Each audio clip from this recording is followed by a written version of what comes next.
welcome to the Dawgs Table, and we are live on Facebook, Twitter, and YouTube, and also now part of Big Play.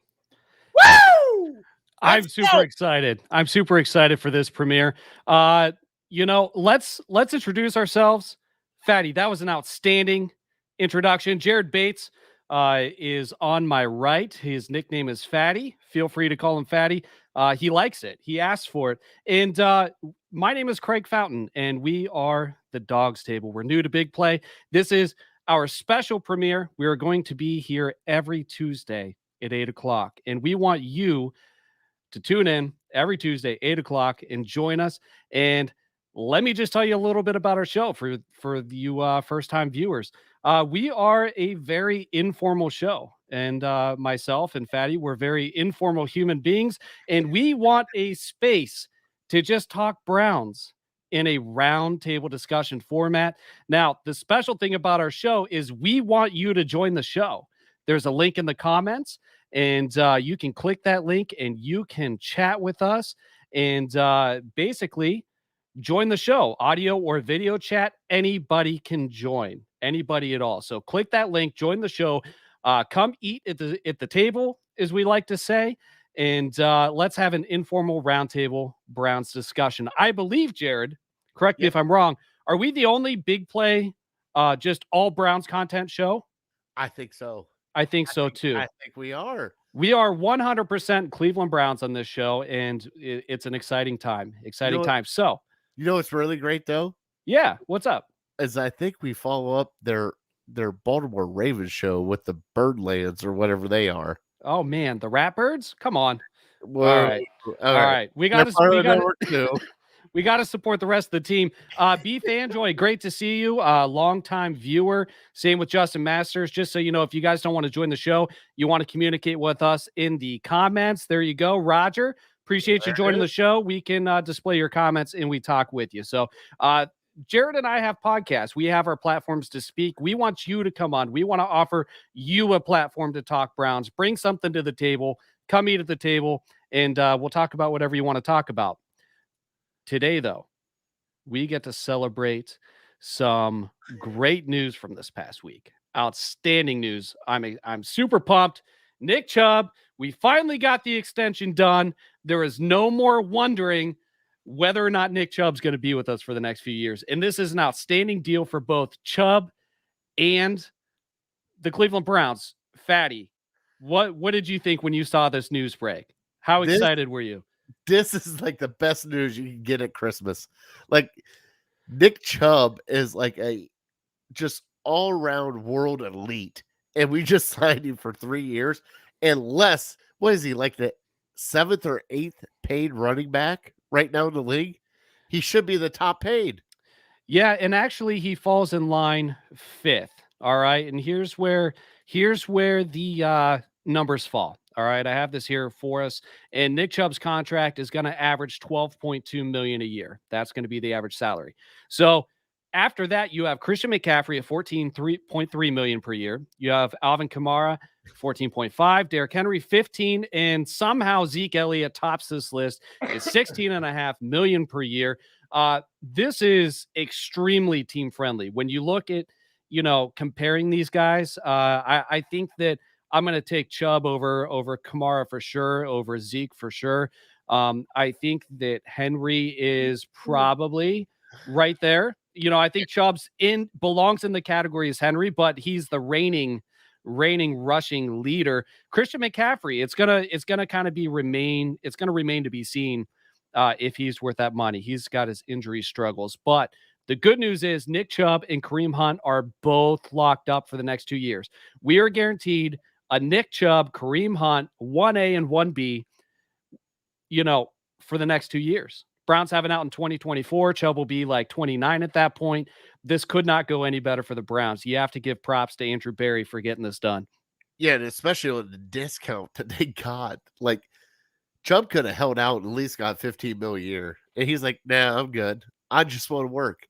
Like they even asked, Nathan Zagura asked him on an interview, going, "So what'd you do to celebrate your contract?" Yeah, nothing. I just kind of hung out. Like this is where he's at. Like he's one of those guys that does not talk a lot, but he carries a huge stick. And I mean a huge stick, because for him to do what he has done so far in his 3 years here in Cleveland and get the 3-year bump that he just got, I cannot wait to see what our offense does, because guess what? We got 2 top 10 running backs for the next 2 years. Absolutely. At least. And what's this leave us with? So we have Odell Beckham Jr. and Wyatt Teller. Those are the only question marks beyond the next 2 or 3 years, correct? So Yes. we have the opportunity, should we lock those guys up, to run it back, not just this year with all of our starters, but the next 2 years, should we choose to. And, not very many teams get to run it back once. That would be unprecedented. So at least I think it would be. That would be outstanding. But that certainly is a good spot for us. It's a good spot for Chubb, and I'm super glad he's here. Also getting extended is, you know what? Hold up. Before I make this next point, we have 2 special guests that are in the dog pen. They're in the holding room, and we are going to bring them in just a second. We have longtime friend of the show, and he often comes on all the time, and we love to have him. His name is Mr. Brad Ward with the All Eyes on Cleveland podcast and USA Today Brown Wire. Brown Wire, how is it going today, Brad? It's going well. Can you guys hear me? Am I chopping up? I did a show before this, and my internet absolutely destroyed me during the show, and I'm pretty upset about it, to be honest. So Craig, does that mean I get to bring out the big bottle? Yes. Just for Brad. We have a tradition on the show. Every time Brad joins the show, Fatty's got to take a sip. Fireball. Oh my God. We graduated to big bottles. You can come eat at the table or drink with us. Like I said, we are an informal show. The other guest waiting in the dog pen keeps dropping his camera, so we're going to wait to add him to the show. It is my brother from another mother, French Golden. What's up? Let's get your face in there. Yeah, French, how's it going, French? Dude, I'm doing great, man. How about you? Outstanding. And did Trevor Lawrence break his leg yet? Huh? Did Trevor Lawrence break his leg yet? No, it did not. But Anthony Walker might break his knee, so. It's just afraid. That's false. So that's false. That's false. So, so like I said, Brad's with the All Eyes on Cleveland podcast and USA Today Browns Wire. French is my co-host on the Gingers Talk Football podcast. We cover the entire landscape of the NFL, and anybody can join the show just like French or Brad did by clicking the link in the comments. And Brad, I have to ask, because we just went over Nick Chubb's contract average, $12.2 million a year. He slots in behind McCaffrey, Kamara, Henry, and Elliott. What are your thoughts on this contract extension? Did the Browns win with this deal? I think honestly, the Browns made some concessions. Once you got the actual details of the contract, they made some concessions. Like Nick Chubb is going to get $17 million of his $20 guaranteed in the first 2 years of the deal. Like, not even the full extension. Like, in the next 2 years, he's going to get $17 million in cash. Now, that's not a cap hit. Like, that'll get prorated cap-wise. But he gets $17 million in cash in his pocket by like, the end of 22. But the Browns also did well because, if tragedy were to strike, they have legit outs after 22 and after 23. So 23 more logically, they save like $12.2 million if they had to get out after 23. So I don't even think you'll ever see the third year of that contract. It'll either get restructured at that point or whatever, because they're not going to let take a $16 million cap hit that year. All right, so relatively team-friendly deal, though. Can we agree they got him at a good number? It's about right. 12 million is the franchise tag. Like ever since it came back down to earth, Henry's is about 12. Aaron Jones was about 12, even though he only got 1 year. So Chubb's is significantly better in guaranteed money than his. And other people too. So right around 12 is what we expected. It's a year shorter than I thought, which actually benefits Chubb too, because he could, if he was healthy and does break the mold, he can go back to the table and get another signing bonus and get another payday if he wants to. So can I ask Brad one more question? Absolutely. So Brad, how excited are you that they signed Chubb? Like, I'm thrilled. Like, this is like the biggest signing they could have done, because it keeps what we have talked about, a Hall of Fame talent here in Cleveland. Yeah. Right? Yeah, no doubt. It's I'm happy they got it done now. It gives him security for that last year of his deal, which is probably what he wanted more than anything, right? You don't want something to go bad in that last year before you get paid. So he's got that, $20 million basically at signing in his pocket. And the Browns they control him for basically 4 more years from now. So, and that's amazing. And, like I said, if he breaks down or gets hurt for some reason, they have legit outs and they've protected themselves that way. So it's an all-around great deal for Chubb and the Browns. I think it's a win-win for both sides. I think it's right down the middle pretty much as far as what he should get paid. The years are shorter, but, Chubb deserves, it sends a good message to that locker room of like, this isn't about statistics. This is about putting your head down, working, playing your role. And if you do that, we'll reward you at the end of that period. All right. Outstanding answer, Brad. I love it. BJ, we appreciate you coming on the show. Barry Schroeder, everybody in the mask. Last week, he called us from a boo-boo bus or an ambulance. So you can call in from anywhere, even if you're working. Yeah. At Papa John's, he called us. So you can join us from anywhere. You don't have to be sitting in front of a microphone or anything like that. French, I want to ask you a question, though, because you're the lone individual in this room that has some outside perspective without any Cleveland-oriented bias. And based on all of our discussions we've had on our show and with your friends and things like that, what does this Chubb signing look like to you? Does it look like a win? Yeah. Before you do this, Fritch, I have no control over this right now. So be nice before I kick you. Be nice. I was going to be nice. Or Craig will kick you, because I can't kick you right now. I would love to give you speech and music. Okay. All right. Sounds good. Awesome. Yeah.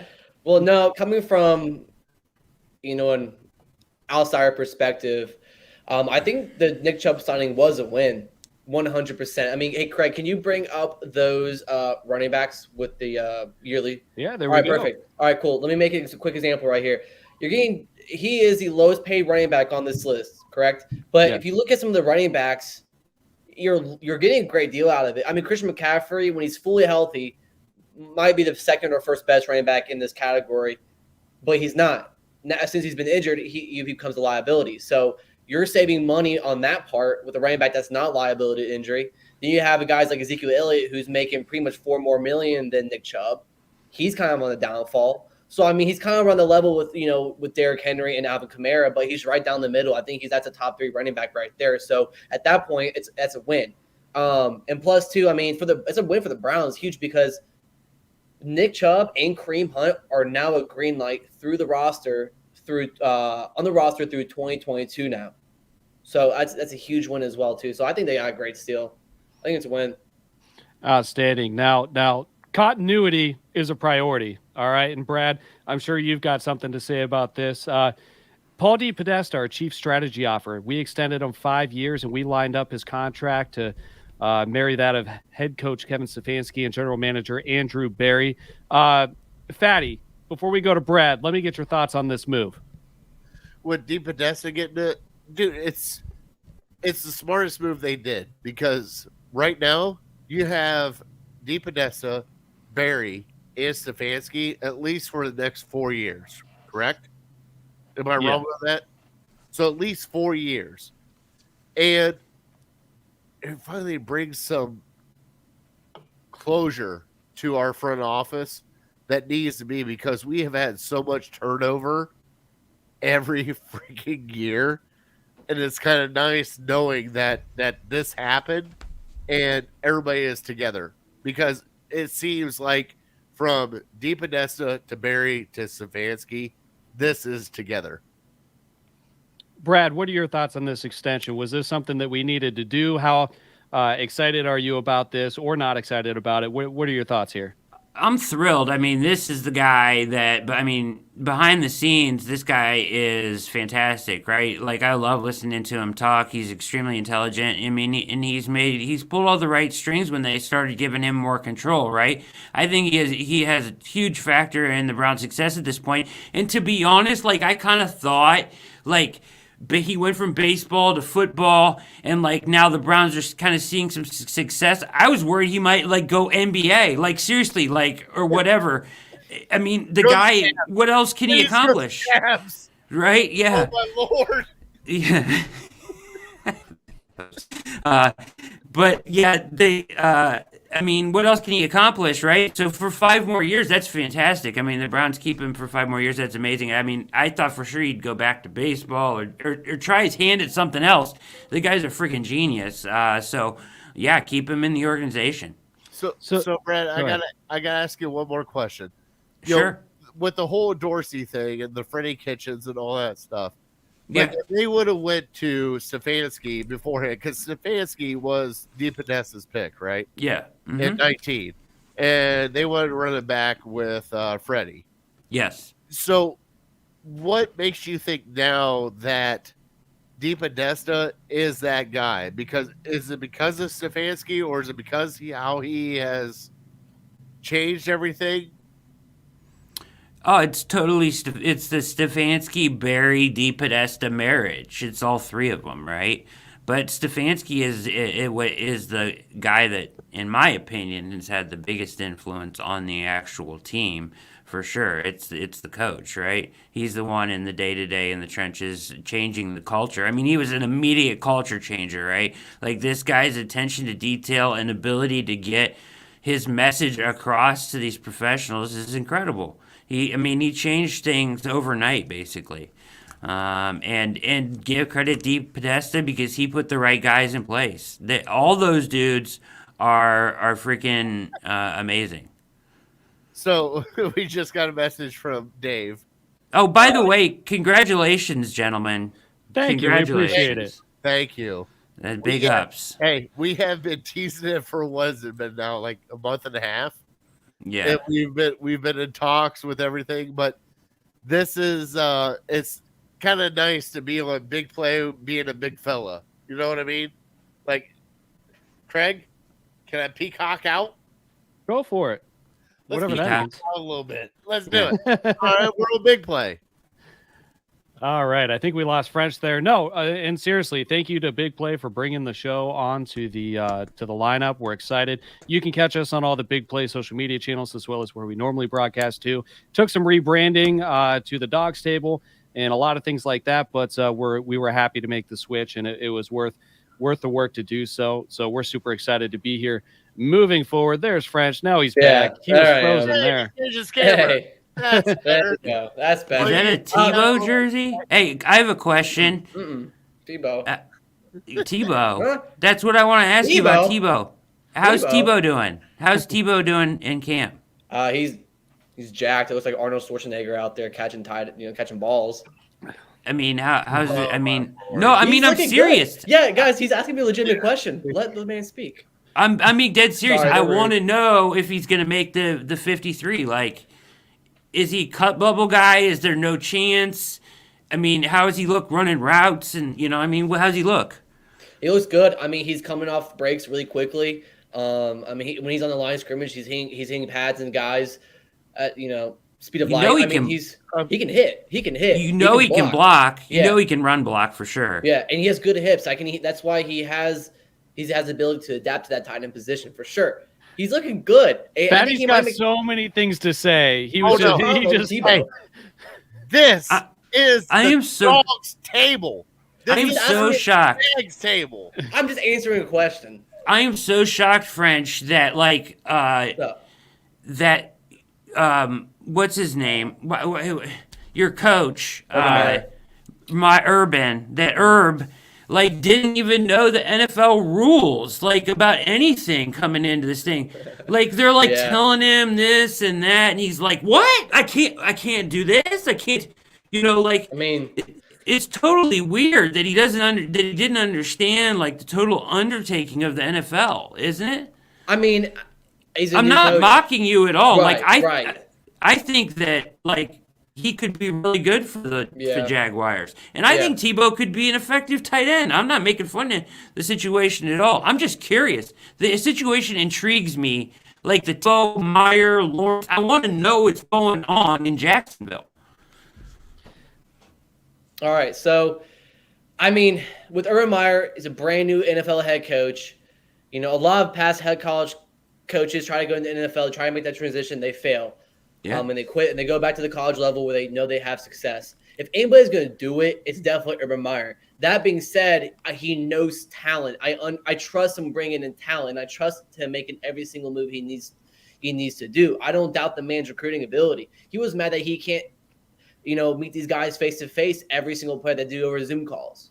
So Right. you know he's a personable guy. So I think, worst case scenario, if Tebow doesn't make the team, he's going to be some sort of morale guy on the coaching staff.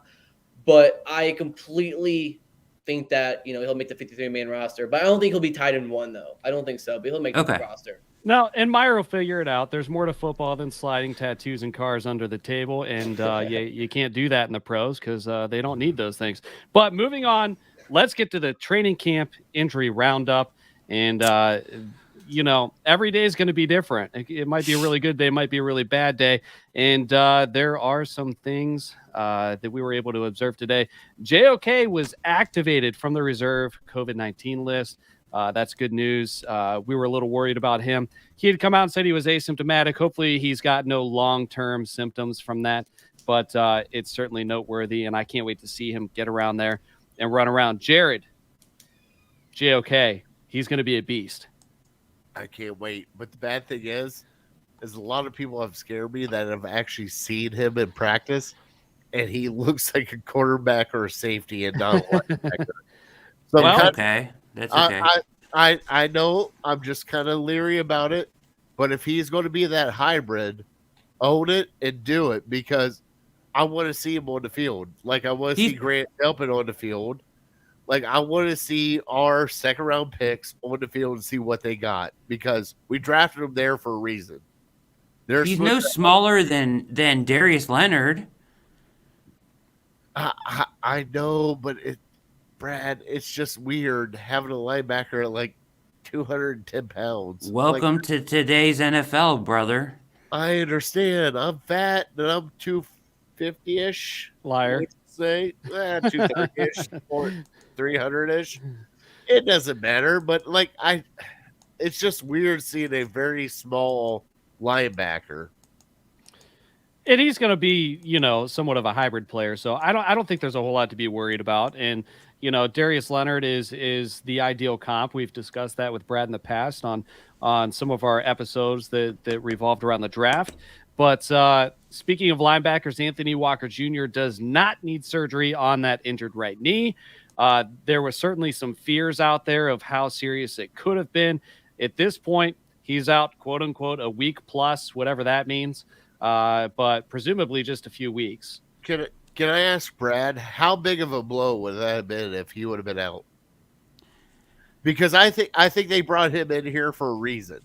Yeah, I know, but like middle linebacker, if there was, I'm not going to make it seem like it was an absolutely huge deal. Linebacker in the I wouldn't mind seeing Jacob Phillips get more reps at middle linebacker. I mean, he is going to be the future of the position, hopefully. It can be a good thing that he gets more reps for the next week and a half. I don't know. Let him try to win the job. Worst case scenario, they could go out and get B.J. Goodson, who did a damn fine job last year playing the role. He's still a free agent right now if they had to. I'm not gonna make a big deal over Anthony Walker's. I mean, I think he's a great add to that defense, but is he really going to be the true difference maker? I think he's a great leader. And he's your green dot guy and everything. But the guys that are going to make the difference on that defense are going to be like John Johnson and Troy Hill and your corners and your your hybrids and safeties and stuff. And your edge guys, I think, and certainly I'm concerned about the interior defensive line room. They have 1 million linebackers in that room. They do, and that's something that we certainly need is some depth at that position if recent history serves us correctly. And cornerback, another position. You can't have too many guys at cornerback. Greedy Williams did not participate in team drills, presumably because they're in pads and they're taking it easy with him. There are some other gentlemen that did not practice, not necessarily because they're injured, but they're rehabbing, recovering, things like that. You'll notice in my next slide here, they're not in parentheses. So Chris Hubbard, OBJ, JoJo Natson, those are guys that are recovering. They're taking it easy. Anthony Schwartz, though, out with a hamstring injury. And it'll be interesting to see if he can come back from that. Hopefully it doesn't nag. Yes, Brad. So when do we find out if Delpit can take a hit on that shoulder? I mean, what Oof. are we waiting for? I get waiting on OBJ. I get waiting on everybody else. I get waiting on Delpit. Lower extremity injuries. But, what are we waiting for on Greedy? It's not going to get better from today to 3 days from now. So let's get him in some action and see if this is going to play out. The sooner the sooner the better. Jared, does that bother you? No, God, no. I'm with him because a nerve injury is a nerve injury. And the first hit that he takes, and it's bad, I need to know now before we start getting into the season. Because if he can't take a shoulder tackle or trying to bump somebody out of bounds, I don't want him on the team. I mean, if they put him in bubble wrap and hold on to him until week 1 and the first time he gets popped, he's out, I mean, what good does that do? Exactly. If you have to run in somebody and there goes your whole game plan and now you're forcing somebody into action and forcing somebody else to rotate or whatever it is, let's find out if he can play now or let's get Newsome ready. And here's the defensive players missing the first padded practice today. And this is what Brad was just talking about. Grant Delpit, not out there, and he's recovering from his injury. That's okay, though, because he's coming back from an Achilles, and that takes time, right? That's a devastating... But we're talking about nerve damage with Greedy. That's different. Oh, we were talking about Greedy. I'm sorry. I thought we were on Grant Delpit. No. I was talking. Okay. I want to see Greedy find out if he Gotcha. can get hit in the nerve damage. I don't want to see Delpit. Delpit can take his time all he wants. That makes sense to me. OBJ, that makes sense to me because your lower extremity injuries that you have to acclimate, build yourself up. They're still in recovery, but the nerve damage isn't going to get better or worse in 1 to 3 days with Greedy. He's where he's at. Let's find out. I'm with Brad. I'm worried that one stinger, and he's back where he was at before. And, considering the fact that unless he's had a setback, last year he was campaigning for that last game or two. Put me in, coach. Yeah, he's tweeting out, I'm ready to go. All I need is somebody You and I both saw those pictures of him just standing there with his shoulder. That was not right. I mean, there's a test they ran. I don't know the ins and outs. There's a test they ran, and they waited for that nerve to respond, and it didn't respond all year. Did you guys read that article or whatever? It didn't respond all year, and they weren't even sure if it was going to respond or whatever. But all of a sudden, late in the season, it started responding to this test, finally. And they're like, okay, he can get back to 100%, right? Well, that's not going to change now. Let's find out if he can hit or not. So we got Tack McKinley out with an illness. Same with Tony Fields II and Robert Jackson. Grant Delpit was out. Ronnie Harrison is dealing with a hamstring injury. That didn't look too serious from what I've heard being reported, but it is notable. All right. Anything else that we're forgetting, Brad, French, Jared, on injuries or training camp injuries, anything like that? Did we miss anything? I mean, you got it all. I just have questions. Like, you guys think? I mean, how much this is killing Tony Fields' chance to make the team, right? Yeah, and I'm super excited to see what Tony Yes. Fields has to offer. I know Jared is. He's got West Virginia fans in his family, so there's somewhere in his background a West Virginia flag, I think. But this is a guy that I think I'm not a West Virginia fan either, but he's excited. I think that this gentleman could have quite an impact on this linebacking core. I think he's talented, so Impressive. you know. But I got to do it for my wife. There She's you go. from West Virginia. Yeah. Yeah. Joe Starkey just made a great point. I mean, yeah. he hurt one foot, and then because he hurt the one foot back in rookie minicamp, it was some doctor talking about it, but he overcompensated and now he hurt his other foot.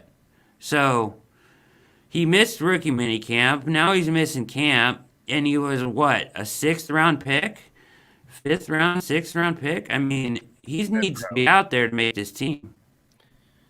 Yeah, I know. What are your feelings? I didn't mean to upset you. No.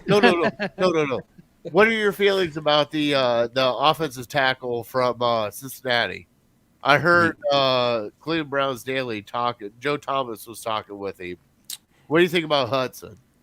Well, Joe Thomas is like his mentor, so take that with a grain of salt. But yeah, James Hudson is a beast. I love him. Great feet, great hands. He's gonna be great. So does that mean that Hubbard might be on the hot seat? I mean, I don't. You were either going to get rid of Hubbard as a cap casualty already, or else he's going to be your swing tackle this year. I think it just adds more depth to the situation. I think they're both going to make the team. All right. So every week we run a Twitter poll, and ours is around a position battle this week. You can catch us on Twitter, by the way, at Dawgs Table. We recently changed our handle when we rebranded at Dawgs Table, DAWGS Table. All right, there we go. Exactly. Also, and dude, you'll find us at dawgstable.com. Pretty soon. Trade him. The official website's coming. The merch is coming. All the goodies are coming. So there it is. Keep an eye out for that. There it is. All right. So the Twitter poll. Make sure you find our next one on our Twitter. This week it was training camp wide receiver depth position battle. Who is going to be the odd man out after Browns training camp? We have Rashard Higgins, Kadero Hodge, Donovan Peoples-Jones, or everybody makes the team. Brad, hang tight. I know you got something to say because you're good with roster construction. Jared, what do you think about this list? I think the one that, good Lord, this is tough. I think the one that might be looking at was maybe Hodge. I think DPJ brings something different to the team. He brings size and speed. And Higgins is, let's just say, Baker Mayfield's blanket. So, Kadero Hodge, especially when you bring in Schwartz and Felton, who is getting reps at wide receiver and other things, I think it might be Hodge. All right, so here's kind of what I'm thinking. I'm thinking that no matter what happens, there's not going to be enough room for everybody. I'm not super confident Felton's going to end up making this team, but I think that the battle for third and fourth wide receiver, or we're talking about it here. Brad, can all these guys make the team? Yes. And how likely is that? Yes, and they will. And you're wrong about Felton, too. Felton's on the team. Okay. Fair enough. Dearness Johnson will be gone. Felton will be running back 3. I mean, you don't need a third guy to run between the tackles, I don't think, do you? Felton is special with the ball. He brings a totally different dimension than him. Under my understanding, he's been fantastic. I think all 3 of these guys make the team. We know they love Hodge, right? If you recall last year, wide receiver 3 coming out of camp, Stefanski's camp, was Hodge. Hodge got hurt, and then they went DPJ, And then Higgins finally got his chance. But the thing with Higgins that I've kind of figured out, if you remember even back to Freddie's regime, is Higgins must not practice like as well as the other guys, but once you get him in a game, he's like amazing, and he's never gonna let you take him off the field. Like, look at what happened last year, right? That's why they call him Hollywood. Come Right. on. I know, but that's what I'm saying. So, and you paid him $2 million. Hodge is definitely going to make the team because he plays special teams. He's the best run blocker on the team. The coaching staff loves him, I know. And DPJ is your guy of the future. I think they all make the team. JoJo Natson is not going to make the team. I think Schwartz makes the team too. I mean, so you're looking at what? OBJ, Jarvis, 4. That's 6. That's 6. I just don't see it any other way. All right, fair enough. And what's that? Fridge, what do you think? I think French zoned out out there of for the a three second. guys. No, I was listening to you guys the whole time. Oh, you're my little No, brother. no, I have to I'm razz staying you. attentive. He's on the that's table. true. I had to bring him in. When I look at those three guys, the guy that leaves that list and leaves the Browns, who's most likely to go, to me is Kadarius Hodge. Just coming from an outsider's perspective, because when you follow a certain team, you're more attentive to the players, like I'm with the Jags, more so than you guys are with the Jags. So when I watch Cleveland Browns games, when I listen to Cleveland Browns games, when I follow Browns games, the two guys' names I heard the most were Higgins and Peoples-Jones. Didn't hear Kadarius Hodge as much, maybe due to his injury. But when I hear those guys' names more, I just think that, hey, I think, Higgins and Peoples-Jones are the guys that stay and Hodge leaves.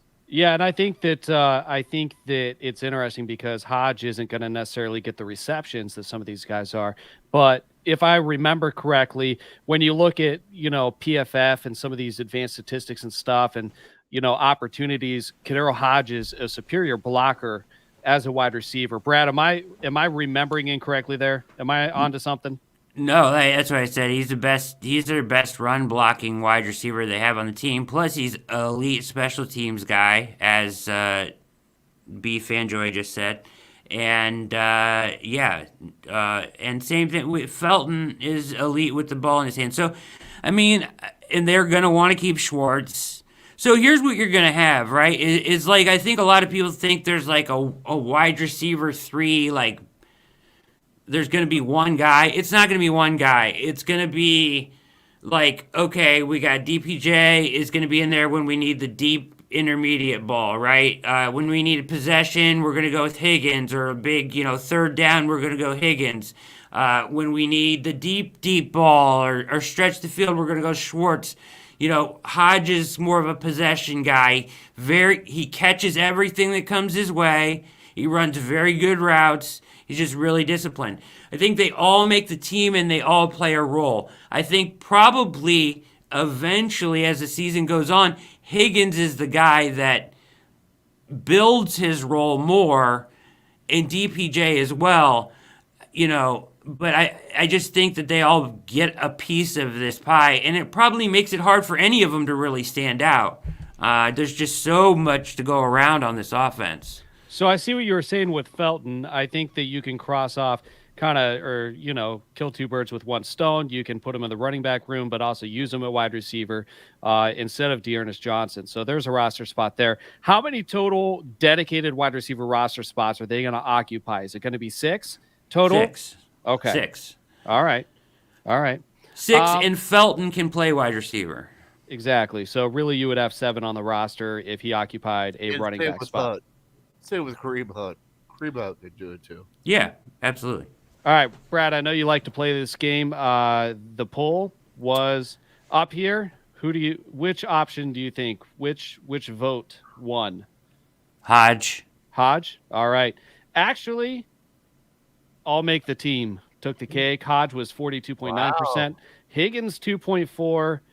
DPJ 0%. No love for Hodge. Well, not a man. So the reason why I think that happens is because they brought Higgins back. Higgins was a free agent.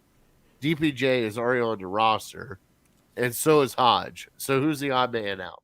Well, Hodge got signed. They had to tender Hodge to a $2 million contract as well. So, I mean, they could have let him walk. They paid the same for him as they did for Higgins. All right. So I was a little surprised, but Donovan Peoples-Jones, 0% of votes to him leaving this roster. So Fan favorite. absolutely. And we're going to kind of get. Hold on, Brad. Why is he just a fan favorite? He's not just, but he is a fan favorite. He's exciting. He's young. He's got elite traits. He can jump out of the gym. He's freaking turned his body freakishly into an NFL body in this offseason. He's going to be good. I mean, for me, he's like the Browns wide receiver 2 of the future. Like, you need him after this year to step into that role. Okay. Ask. I wasn't lucky enough to win one of these training camp lottery spots, but all the footage I've seen, Donovan Peoples-Jones has been making some incredible catches and looks like he's really gelling. So that'll be exciting to see. Bengals catch and blocking talents. I don't care about the Bengals. That's Northern Kentucky. We don't talk about Northern Kentucky. Oh, that's a diss. What do you mean? Shut up, Louisville. You're fine. It's Louisville. Hey, you guys, did you guys see the fight today? You what? The Giants fight. Oh, and the Giants fight? Yeah. I love every bit of it. You want to know why? Their starting quarterback was at the bottom of the pile. At the bottom of the pile. And Joe Judge lost his freaking mind. I guess it was like dead quiet, and he was just cussing so much they had to like turn the cameras off and stuff. All right. So I give him kudos for that. Yeah. Kudos? I give him kudos for that. We talked about that on our when we record this early this morning, Craig, for Gingers Talk Football. Wow. Yeah, I give him credit. I do. That was a plug. That was a huge plug. Oh, that was like That's extension. okay. That was an extension cord plug right there. Yeah. Wow, holy shit. There it is. Well, I mean, Yep. Gingers Talk Football. yeah, that's what it is. I really can't say anything with the one flag flying over my shoulder. So yeah, okay, plug away. Right. I'm just let's move on. What were you saying though, French? That you like fighting in training camp? Because I asked this question on my show earlier. Are you for fighting? I like Joe Judge inserting his, to me, when I think of Joe Judge, I think of a quieter guy, stern, direct, but quieter and a little more calmer. And when they're at the division, that division is wide open. The Giants know it. They know this is a year they got to improve. And when you're starting quarterback, you're trying to make successful there, trying to make it work as a bottom of a pile, and Saquon's quads can't save you. That's bad. That's bad, dude. So, I mean, I get why he's pissed, and he should make them run 100-yard sprints, and he should make them do push-ups and all that because it's unacceptable. It's just they just need to be more professional about it. Hey, the Browns got practice against them. Yeah. That'll be interesting. He's going to get fired. OBJ. Watch them cheap shots. Cheap shots. Logan Ryan, he's the one that teed it off. He's a cheap shot artist. Too bad Josh Norman isn't on that team. Him and OBJ would be fun. But all right, so Joe was trying to join. You want me? I wasn't able. You want me to get out of here? No, you're good, Is Brad. there too many people here? No, you're good. Nope. I'll dip out. I feel like I'm talking too much. You're good. All right. You're good. You're on. All right, we're gonna move on to something fun here. This isn't an exact science, but it's interesting how much effort and work they put into this. And every year, it's such a big deal when Madden releases their player ratings, and we like to kind of just for fun see where we stand out amongst everybody else. And real quick before we get into that, do we sign Teller before week 1? Joe wants to know. Yeah. He's next, if you ask me. Yeah. French is confident. I like it. Top 3 guard. He's a top 3 guard in the NFL for sure. I like him. Top 5. I think he has a lot of potential. I'm high on Wild Teller. You guys talk about him. So yeah, I do my research. I think he gets done. I think his deal gets done. I don't know. It was interesting that Barry said he isn't dogmatic one way or the other about. That's the word he used. Dogmatic. He isn't dogmatic about signing players during the season one way or the other. Which to anybody that didn't go to Ivy League school means he isn't set in his ways on doing things one way, signing guys to contracts during the season one way or the other. So, I mean, I think that leaves it open for Teller, and I think Ward is probably next up. And All then right. maybe Teller. I honestly think I actually have a source. I'm not trying to but I do have a source, and I tweeted this out. I have a source close to the Baker Mayfield thing, and the Browns are very comfortable with waiting on Baker. All right. That's my understanding. Interesting. So is it because of his production, or is it because of the money? Timing. I think it's because they want to get other deals done first, and I think it kind of behooves both sides. And if Baker's camp isn't going to come to the table and pound on the table for a contract, then the Browns are going to be like, sure, we'll take another 6-8 games of data points before we sign this contract. Because really, he put about what? Half a season, 10 games of really good football together last year. So if you saw 6 more games of that elite level of football, that would be a full season, and I would feel a lot better signing him at that point. Jared, thoughts?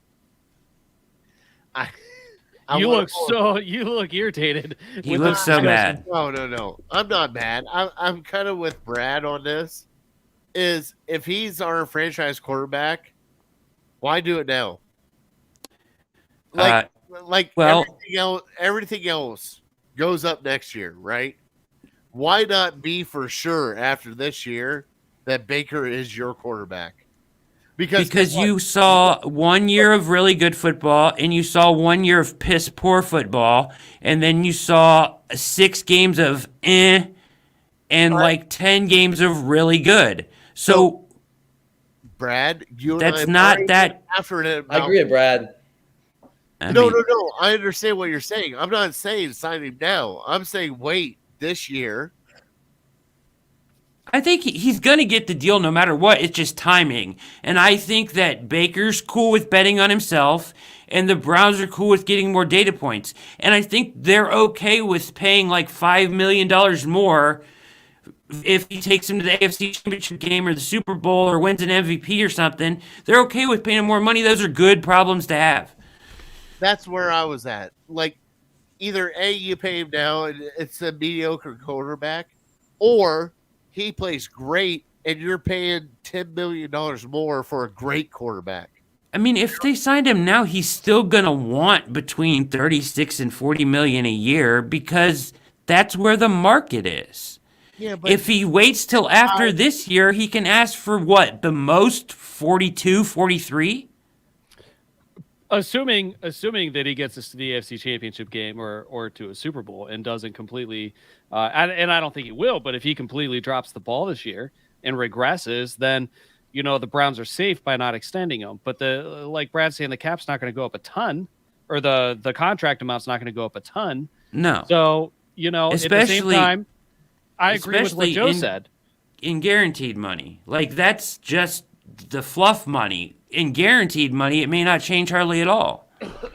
If we actually finish up with Chubb, if we actually finish up with Ward in Teller, we make a decision on what route we're going to go at some point in the season. I'm sure they're going to know what direction they're going to go with Odell. They're going to say either this guy's going to have to take a pay cut if he wants to stick around, or we're going to off him. They're going to know partway through the season what they're going to do with him. But it allows them to structure all the other contracts to accommodate whatever we're going to have to do with Baker to try to keep all the pieces of this team together. I think it's the right move. Yes. All right. And, agreed. We took his 5th-year option. He can prove himself again if he has a slump. Worst case scenario, we franchise him 3 times like Washington did with Cousins. So he's not wrong. Like he's not wrong though. Like Baker's not going anywhere. He is the franchise quarterback of the Browns. He's not going anywhere. I'm not saying even if he shit the bed this year, Can I say that on the show? Yeah, you're good. All right. Hey, whatever Even you if want. he shit the bed this year, There's a blow in this. which he's not gonna do, because he's in this offense that he knows. He has continuity for the first time in his career. He's running it back with his entire offense. His numbers are gonna go through the roof this year. This is the perfect time to bet on himself. Like this, it's perfect for him. He's never had this in his career before. He's overcome the adversity. Now he's going to reap the benefits of betting on himself. So, if the Browns see it like going way out of control, they can try to get something done mid-season before he wins an MVP or something. In our wildest dreams, right? But it's not that wild that he goes out and puts up insane statistics with the talent that's around him. Perfect storm. That's right. You're muted. Yeah, Greg, you're muted. Stop muting yourself. I don't even know how I did that. It's my first day. Jared, it's my first day. Let's go. First day at the office. All right, so we have just a couple minutes left. So I just want to. We don't have to talk about it at length, but since I went ahead and did some fact finding with the Madden ratings, I just kind of want to breeze through them if that's cool, and then we'll close out the show. What? Quickly. Damn, Yeah, we're he's impatient. Great. All right, fine. All right, Madden 22, highest rated Browns player, Myles Garrett, 98 overall. Second highest rated defensive end behind Aaron Donald in the game, but Aaron Donald is really a defensive tackle. They list him as right end on the game. So really, Myles Garrett's actually the highest rated end. That's weird. It is weird. It is weird. So if you've seen anything out there saying Myles Garrett was the highest rated end, that is correct. It's they do some weird things with their positions on there. There it is. That's the one I wanted. Nick Chubb and Derrick Henry, they have the same rating at 96 overall. They trail only Christian McCaffrey and Nick Chubb has got the 99 break tackle. yes. Oh my Lord. Yes. And Dalvin Cook, we didn't really get to talk about him when we were talking about some of these other running backs, and then you have Alvin Kamara there. So, and I'm a firm believer that it's Chubb, Cook, and Henry really. McCaffrey, if he can repeat the success he had at first in his career, then he belongs in that top 3, top 4 conversation. I'm skeptical at this point how well he can come at. Talent, second to none. Durability, huge question mark. Alvin Kamara, great back when it comes to catching the ball out of the backfield. He is at 94 overall. Kareem Hunt, where does he fall in this? He is the 11th rated HB, ahead of James Robinson and Austin Eckler and Raheem Mostert. So you have French. Sorry, man. Our backup running back is better than your backup running back. No, he's not a backup running back. Shut up. I know. I didn't see where Travis Etienne fell. What a waste of a draft pick that was, but that's a different day. Yeah. Right now, I'm ready to argue. Let's go. I'm so glad you drafted a quarterback and running back in the first round. Right. Yeah, it happened. You guys did too. Baker Mayfield, 84 overall. Of course you did. Huh? Never mind. Let's go ahead, Craig. Proceed. No, French. What happened? First round. You drafted the quarterback first round, but now you're dissing us for drafting a quarterback in the first round. No. I'm dissing you for drafting a running back in the first round. Oh, I thought you were talking about just individual positions. Whoa. Okay. Whoa. No. Not on this show that Trevor Lawrence will blow out his knee. Oh man. So we have Baker Mayfield, 84 overall. He's 11th in the list. He trails Matt Ryan and Ryan Tannehill. Tannehill's got an 87 overall, which is interesting. Let's see how he does without Arthur Smith. Yeah, that's a huge factor. French. Jared is a soundbite on our podcast show because we recorded him telling French he hope Lawrence doesn't blow out his knee because they like to bicker. So that's where that's coming from. You know I love you, French. I know I love you too, Jared. Hey, next time when you come on a French show, don't throw up the air quotes. All right, do that for me. I got you. Don't you worry. All right. Clowney was unblockable today. I heard. Oh, there we go. Clowney was unblockable today. Everything's coming in. Right at the end of the show, everything's coming in. I can't click on anything. I know. It's a little weird. We gotta figure out this setup here. Yeah, Yeah, bear with us here. So whose jersey would you be confident buying so that you can wear for several years? This is a good question. I gotta think Myles Garrett's pretty safe. Anybody, except for Odell, maybe. Yeah. So there's plenty to choose from, I think, and I don't let it scare you, especially with running backs. 2 or 3 years, you're good. What are we laughing at? What'd I do? I don't know. I'm just laughing with everybody else. I just thought Jared keeps getting mad. Jared's getting so mad at everything I'm saying tonight. Hey, whoa. No, I'm not. I see the steam coming out of your ears when I say stuff like that. That's the Irish blood in me, or my cheeks get red. We're good. We're good. All right, last one that I wanted to go over was wide receiver. All right, the other major offensive position. OBJ is the 12th highest. He's the highest on the Browns at 89 overall. Landry is 84 and is 30th. All right, now they're tied with a lot of other players for the same overall, but there's a trailing decimal point that goes after where they are ranked, and so Landry's the 30th ranked wide receiver. He's got the same overall as DJ Moore, Devontae Parker, and Juju Smith-Schuster. DJ Moore, cool. I don't know about those other two, but Parker, certainly interesting. You like Parker? I like Devontae Parker. All right. Mm-hmm. I did too. I agree. We can cross Juju off this list. I don't think anybody on the show would have a problem with that. But all right, it's 9:00. Jeez, it's 9:00. French, Brad, I'm gonna go ahead and see you later. French, thank you. Yes, thank you guys for having us. Appreciate it. I had a great time. Congratulations again, gentlemen. Thank you, guys. You guys are awesome. Good to see you, French. You too, Brad. Good to see you guys. All right, so we are going to close out the show. Awesome guest. French is a Jags fan. French is my little brother, so I appreciate him coming on the show to share this. Yep, to share this. This is exciting for us. We're moving on to being featured on the Big Play Network and stuff like that. So it's good to have some family around. And Jared, I appreciate everything you've done for the show, and can't wait to do many more episodes for you. Hey, I love you, brother. We have a blast on this show, so we hope that you guys. We're going to do picklebacks here soon. Picklebacks? Oh no, that's gonna be dangerous.